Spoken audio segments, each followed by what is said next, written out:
The Republic of Mauritius is at the forefront of climate change. The country has experienced tropical cyclones, flash floods, droughts and rising sea levels that are threatening the country's population and biodiversity. The effects are particularly pronounced on the beaches and coasts. Nora Fakim has more. Seashells are reducing in Mauritius both because you have some degradation of the marine environment, which is linked to local activities, but also because of climate change. In fact, climate change caused an increase in the concentration of carbon dioxide in the atmosphere, acidification of the ocean, and what happens is that seashells are now becoming thinner and thinner, and they have problems producing their shells.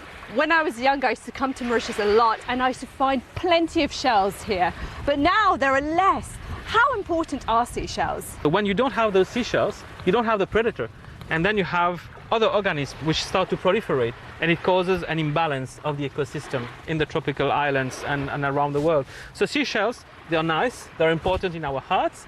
They were used as money in Africa in the past, but they're also very important in terms of equilibrium, of stability of the ecosystem. What is the government doing to protect the seashells here in Mauritius? In Mauritius, we have a law called the Fisheries and Marine Resources Act, which was passed in 2007. And there was also a regulation which was passed a little bit before, in 2006, which prevents people from collecting seashells in Mauritius.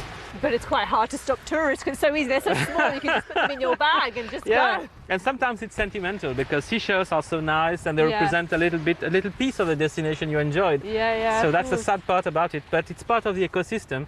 And of course, empty seashells sometimes are house for other organisms which can recolonize them. So look at them, but don't bring them back home. Thank you very much, Basen Kopemutu, for this explanation on seashells. Nora Fakim reporting from Mauritius.